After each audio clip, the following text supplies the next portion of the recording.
Hello students, welcome to YouTube channel. I hope you are all doing good. तो students, आज इस video में हम एक बहुत ही इंपॉर्टेंट टॉपिक के बारे में डिस्कशन करेंगे। ये हमारी डिस्कशन रहेगी majorly Indian city, mega city Mumbai, जिसको हम फाइनेंशियल कैपिटल की तरह भी जानते हैं। तो Mumbai first South Asian city बन चुकी है जिसने एक net zero road map announce किया। अगर आपको लग रहा है कि ये जिस तरह से इंडियन गवर्नमेंट ने एक net carbon net zero carbon emitter बनने की एक कमिटमेंट की है 2070 तक, क्या ये वैसा ही कुछ है? तो बिल्कुल ये भी ऐसा ही कुछ है। पर जो इंडियन गवर्नमेंट ने अनाउंस किया था वो एज अ कंट्री के लिए, ये एक शहर के लिए, ठीक है। समझते हैं यहाँ पर क्या रिक्वायरमेंट है मुंबई की, मुंबई ही ऐसा क्यों कर रहा है और किसी शहर ने आज तक ऐसा क्यों नहीं किया। बहुत सारी चीजें यहाँ पर समझने के लिए। तो सबसे पहले देखते हैं न्यूज क्या है। न्यूज है net zero carbon emissions by 2050, 2050 तक, मतलब इंडिया का जो टारगेट है उससे 20 साल पहले, ठीक है। Mumbai became first South Asian city to set target. तो बिल्कुल बेसिक बेसिक से शुरू करते हैं कि ये जो बोल रहे हैं 2050 तक नेट जीरो कार्बन एमिशन। अभी के लिए आप इतना समझ लो कि जो CO2 कार्बन डाइऑक्साइड, इसका जो रिलीज है ना वो बहुत ज्यादा डेंजरस है प्लैनेट अर्थ के लिए। और इसका रिलीज हो कहाँ से रहा है? फैक्ट्रीज, व्हीकल्स, जब हम कोयला जलाते हैं, पेट्रोलियम प्रोडक्ट्स जलाते हैं, उन सबसे CO2 रिलीज होता है। मतलब ये जितना ज्यादा रिलीज होगा उतना ही ज्यादा अर्थ गर्म होगी। बाकी आपको भी आगे ग्रीन हाउस इफेक्ट सब कुछ समझाऊंगा, अभी के लिए आप इतना समझ लो। मतलब ये रिलीज बहुत ज्यादा हो रहा है, जैसे जैसे रिलीज हो रहा है अर्थ ज्यादा गर्म हो रही है। अगर हम इसका रिलीज कम कर सकें तो शायद ग्लोबल वार्मिंग पे भी हमारा थोड़ा बहुत कंट्रोल आ जाए। इसका रिलीज कम कैसे होगा? एक तो ये आपको पता होगा कि जैसे ज़्यादातर जो जंगल होते हैं वो CO2 को एब्जॉर्ब कर लेते हैं, पर वो इतना नहीं कर पाते जितना हम रिलीज करें। मतलब अगर हम CO2 रिलीज करें और प्लांटेशन बढ़ाएं तो थोड़ा बहुत CO2 कम किया जा सकता है, एब्जॉर्ब किया जा सकता है। दूसरी बड़ी चीज आप क्या कर सकते हो, आप इसी का रिलीज रोको। इतना ज्यादा रिलीज करना है क्या? फॉसिल फ्यूल सब पे डिपेंडेंसी कम करो। तो समझते हैं यहाँ पर मुंबई क्या प्लान कर रहा है, ठीक है।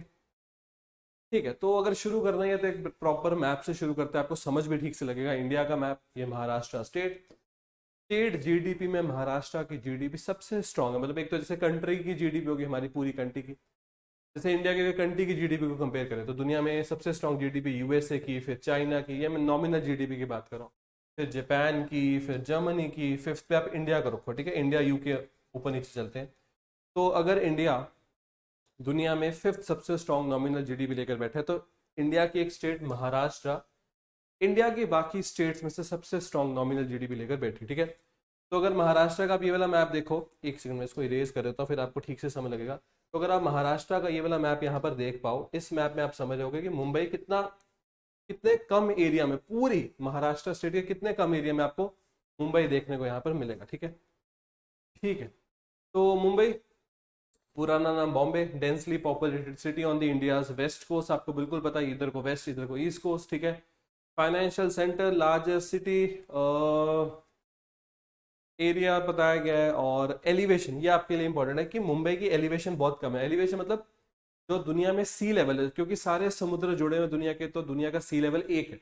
अगर पानी बढ़ेगा समुद्र में, ग्लोबल वार्मिंग वैसे तो एक साथ ऊपर जाएंगे, किसी रीजन से पानी कम है तो दुनिया भर के समुद्र एक साथ नीचे आएंगे। तो समुद्र के लेवल से आप कितना ऊंचाई पे, वो आपकी एलिवेशन है। जैसे माउंट एवरेस्ट की जो हाइट है वो सी लेवल से हम लोग देखते हैं, तो मुंबई की एलिवेशन बहुत कम है। मतलब जैसे जैसे दुनिया में ग्लोबल वार्मिंग, देखो ग्लोबल वार्मिंग की वजह से क्या होगा, जो ग्लेशियर्स वगैरह है वो पिघलते हैं। ग्लेशियर्स का जो पानी वो कहाँ जा रहा है? ओशंस में। मतलब ओशंस का पानी ऊपर उठेगा। जो लो लाइंग शहर कंट्रीज हैं, एयर लैंड है, उनको बहुत मुसीबत होने वाली, क्योंकि पानी जब ऊपर आएगा ओशंस का, तो जो लो एरिया में, ठीक है, लो लाइंग एरिया में जितना लैंड है वो पानी के अंदर जाता रहेगा। ये बहुत बड़ी मुसीबत है मुंबई के लिए, ठीक है। ठीक है, मुंबई को फाउंड किया गया था 1507 में। अब ये आप देख सकते हैं मुंबई का एक एक्चुअल मैप, ठीक है, मुंबई सिटी का मैप। अगर आप इस मैप की तरफ देखो, ये जो एरियाज है ना, सारे के सारे एरियाज, ये जितना एरिया है ये बहुत लो लाइंग एरिया। मतलब जैसे अभी पानी यहाँ तक है, जैसे जैसे दुनिया में ग्लोबल वार्मिंग ज्यादा होगी और सी लेवल बढ़ना शुरू होगा, पानी यहाँ आना शुरू हो जाएगा, यहाँ आएगा, यहाँ आएगा, यहाँ आएगा, यहाँ आएगा। ये जितना भी एरिया है जो बिल्कुल लो लाइंग पे, और जब आप कोस्ट पे आ गए ना, कोस्ट पे तो आप लो लाइंग ही हो, क्योंकि कोस्ट खत्म होती है तो सी शुरू हो जाता है। जैसे अगर हम बात करें दिल्ली की, चंडीगढ़ की, ये सब शहर कोस्ट से दूर है, इनकी एलिवेशन होती है 100 150 ऐसे मीटर्स में चलती है, 100 मीटर 150 मीटर। पर जो बिल्कुल कोस्ट के शहर हैं, इनकी एलिवेशन नहीं होती, ठीक है। ऐसा तो नहीं होता कि नीचे समुद्र और उससे ऊपर आपने शहर बना दिया, आप बिल्कुल उसी लेवल पे बनाते हो। तो जैसे जैसे दुनिया में ग्लोबल वार्मिंग बढ़ेगी, मीन सी लेवल बढ़ेगा, पानी अंदर आना शुरू होगा। और ये सिर्फ मुंबई को नहीं, सारे लो लाइन शहर जो कि ज्यादातर कोस्ट के पास हैं, मालदीव्स, म्यांमार, सीशेल्स, ये सब कंट्री जो कि बिल्कुल एकदम ओशियानिक कंट्रीज है, इनको बहुत मुसीबत आने वाली, ठीक है। आई होप अब आपको कंसर्न समझ लगा होगा कि क्यों मुंबई ऐसा करना चाहता है। मतलब दिल्ली वगैरह के भी प्लान्स है, वहां क्या होगा, ज्यादा से ज्यादा हीट बढ़ेगी, यहाँ पर इनका लैंड जाना शुरू हो जाएगा, जो बहुत मुसीबत वाली बात है, ठीक है। तो मुंबई महाराष्ट्र अनाउंस, मतलब करना तो है महाराष्ट्र की सरकार ने announce its detailed framework to zero out carbon mission by 2050, तो 2050 तक। अब देखो नेट जीरो का मतलब क्या है, क्या ये अपने CO2 के रिलीज बंद कर देंगे? नहीं। नेट जीरो का मतलब है, जैसे अभी मुंबई शहर की बात करें तो इतना CO2 रिलीज हो रहा है मुंबई और उसके लोगों की वजह से, और वहां जो जंगल वगैरह से कितना एब्जॉर्ब हो रहा है, सिर्फ इतना ही। मतलब नेट देखो तो आप नेट में पॉजिटिव, आप ज्यादा CO2 रिलीज कर रहे हो। नेट जीरो का ये मतलब होगा हमको क्या करना पड़ेगा, ओवरऑल पोल्यूशन कम करना पड़ेगा, मतलब ये वाला नीचे आएगा थोड़ा, और जो जंगल वगैरह उसको और लगाना पड़ेगा, ये ऊपर जाएगा। मतलब जितना आप CO2 रिलीज करें उतना ही आपके जंगल वगैरह उसको एब्जॉर्ब कर ले, ठीक है। Announce its detailed framework to zero out carbon emission by 2050 and became the first city in South Asia to set such a target. Mumbai is targeted 20 years ahead of India's target. तो मैंने आपको बताया था India ने 2070 तक ये announcement करी, हम 2070 तक इंडिया एज अ कंट्री करेंगे। मतलब आज इंडिया शायद इतने CO2 के रिलीज कर रहा है, और वापस से एब्जॉर्ब कितने कर पा रहे हैं हमारे जंगल वगैरह, सिर्फ इतना। 2070 तक हम इक्वल कर देंगे, जितना CO2 रिलीज होगा उतना ही हम वापस से एब्जॉर्ब कर लेंगे। इसके लिए आपको ओवरऑल पोल्यूशन कम करने पड़ेंगे, जंगल वगैरह ज्यादा लगाने पड़ेंगे, ठीक है। और मुंबई के प्लान में क्या है, target also includes a 30% reduction in green house gas emission by 2030। अब देखो ऐसा तो नहीं हो सकता सीधे 2050 में जाके कुछ ऐसा कर दो कि आपका टारगेट पूरा हो जाए, धीरे धीरे प्लान बनाना पड़ेगा। जैसे 2030 तक 30% तक रिडक्शन करेंगे अपने CO2 में, तो 2040 तक और रिडक्शन बढ़ा देंगे। अभी कैसे किया जाएगा, जहां पर भी फॉसिल फ्यूल का इस्तेमाल ज्यादा हो रहा है उसको बंद करो, जंगल वगैरह पे थोड़ा ध्यान दो, धीरे धीरे करते रहो, आप अपने टारगेट पे एक दिन पहुंच जाओगे, ठीक है। अब जो मैंने आपको न्यूज बताई थी, हमारी कंट्री के जो प्राइम मिनिस्टर हैं, कॉन्फ्रेंस ऑफ पार्टीज 26 में, जो ये आज से कुछ ही महीने पुरानी न्यूज है, ठीक है, आप देख सकते हैं नवंबर की न्यूज है। Indian prime minister Narendra Modi pledges net zero by 2070। तो दुनिया में कुछ कंट्रीज ने बोला वो 2050 तक अचीव करेंगे नेट जीरो, मतलब जितना CO2 रिलीज करे उतना एब्जॉर्ब। दुनिया ने कुछ कंट्रीज ने 2040 में बोला है, कुछ 2060, इंडिया 2070 पे, चाइना 2060 अनाउंस कर चुका है। चाइना मतलब अगर दुनिया में देखा जाए सबसे ज्यादा CO2 रिलीज कर कौन रहा है, तो सबसे ज्यादा CO2 रिलीज कर रहा है चाइना, इस, ठीक है। दूसरे नंबर पे USA, तीसरे पे इंडिया। तो इन कंट्री से सबसे ज्यादा कार्बन डाइऑक्साइड किस टाइम पे रिलीज हो रहा है। अभी मैं आपको पूरा समझाऊंगा कि हम CO2 के ही पीछे क्यों पड़े, बाकी और गैसेस भी हैं उनके पीछे क्यों नहीं पड़े। अभी के लिए आप इतना मान लो कि CO2 दुश्मन है हमारा बहुत बड़ा। तो चाइना दुनिया में इस टाइम पे एट प्रेजेंट सबसे बड़ा कार्बन एमिशन ये करते हैं। हिस्ट्री में सबसे ज्यादा USA ने किया, क्योंकि उन्होंने इंडस्ट्रियलाइजेशन थोड़ा पहले शुरू किया, इंडस्ट्रीज वगैरह पे पहले काम शुरू किया। तो हिस्ट्री में सबसे ज्यादा देखे तो USA ने किया, पर अब अगर देखे तो चाइना आगे हो चुका है। पर अगर आप अभी एक चीज देखो, इनकी पॉपुलेशन ऑलमोस्ट 150 करोड़, इनकी पॉपुलेशन 34 करोड़ से कम, और इंडिया की पॉपुलेशन 135। तो पर कैपिटा एक इंसान पे कितना पोल्यूशन हो रहा है, उसमें आज भी USA दुनिया में ऑलमोस्ट सबसे आगे चल रहा है। यूरोप वगैरह भी बहुत ज्यादा पोल्यूशन करते हैं, वो उनके लोग कम है, पर वो फिर भी उतने फॉसिल फ्यूल यूज कर रहे हैं जितने ऑलमोस्ट बड़ी बड़ी कंट्री जिनकी पॉपुलेशन बहुत ज्यादा है वो कर रहे हैं, ठीक है। ठीक है, अब मैं आपको समझाता हूँ कि क्यों हम CO2 के ही पीछे पड़े। आपने सुना होगा ग्रीन हाउस गैसेस के बारे में, CO2 एक बहुत मेजर ग्रीन हाउस गैसेस है, और भी होती हैं पर हमारा ध्यान CO2 पे क्यों। Global green house gas mission, तो दुनिया में जो ग्रीन हाउस गैसेस रिलीज कर रहे हैं हम लोग, उसमें सबसे बड़ा हिस्सा है कार्बन डाइऑक्साइड। ये भी कार्बन डाइऑक्साइड, ये भी कार्बन डाइऑक्साइड। ये वो है जो हम फॉसिल फ्यूल जला के इंडस्ट्रियल प्रोसेस में रिलीज करें, और ये वो है जो जैसे जब आप जंगल वगैरह काटते हो वहां से भी CO2 का इमिशन होता है, ठीक है।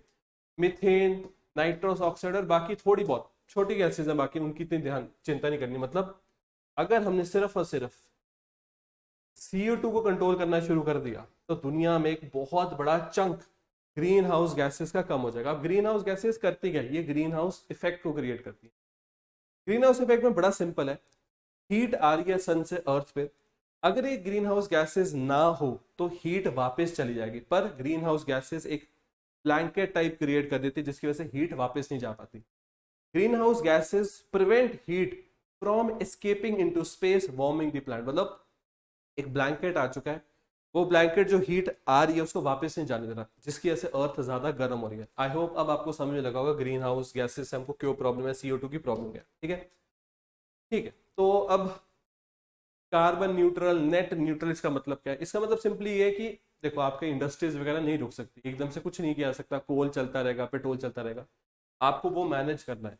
पर आपको ये भी देखना है कि इसकी वजह से जो डिस्ट्रक्शन हो रही है उसको अपने रिन्यूएबल एनर्जी और जंगलों वगैरह से आपको वापस से इक्वल कर देना, ताकि जितना पोल्यूशन रिलीज कर रहे हो उतना ही वापस से एब्जॉर्ब भी हो जाए। ठीक है, ये अगर हम लोगों ने कर लिया, अगर हमने नेट कार्बन न्यूट्रलिटी अचीव कर ली, तो एक बहुत बड़ा स्टेप हो जाएगा प्लैनेट अर्थ का, जिससे हम ग्लोबल वार्मिंग वगैरह को बचा लेंगे, अपने फ्लोरा एंड फौना को बचा लेंगे। ठीक है, ठीक है स्टूडेंट्स, तो आई होप आपको ऑलमोस्ट मेजर चीज़ें यहाँ समझ में आ चुकी हैं। मुंबई का जो प्लान है उसमें कुछ बेसिक चीज़ें रह गई हैं।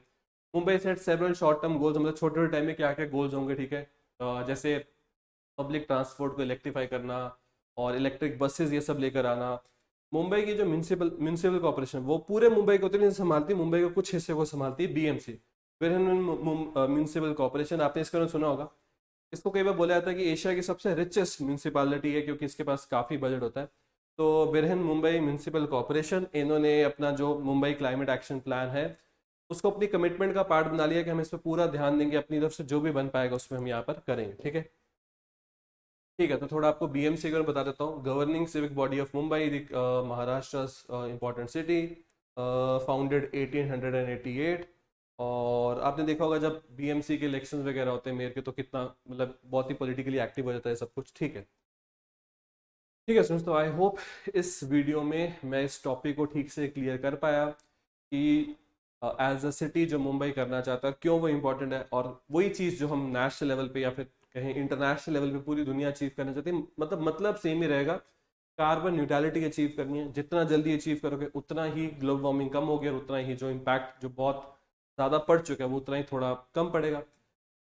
UN वगैरह बहुत सारी ऑर्गेनाइजेशंस ये कह चुकी हैं कि हम जितना पोल्यूट कर चुके हैं एनवायरनमेंट को, एक एक लिमिट तक ही होगा जब हम वापस आ पाएंगे, वापस चीजें ठीक कर पाएंगे। अगर हमने वो लिमिट मिस कर दी तो फिर इरिवर्सिबल चेंजेस हो जाएंगे। ग्लेशियर वापस कभी नहीं बनने वाले, तो रेन साइकिल है वो खराब हो जाएगा, एग्रीकल्चर खराब हो जाएगा। तो अगर हम टाइम से ये सब चीजें कर पाएंगे तो शायद प्लैनेट अर्थ वापस से जो हमने इतना डिस्ट्रक्शन मचाई उसको ठीक कर पाएंगे। नहीं तो अगर एक बार हमारा टाइम चला गया उसके बाद ये नहीं हो पाएगा। ठीक है, बहुत ही इंपॉर्टेंट टॉपिक था। आई होप ये आपको मदद करे आपकी आंसर राइटिंग और वेरियस और जगह। Thank you for watching and have a very successful day. Thank you.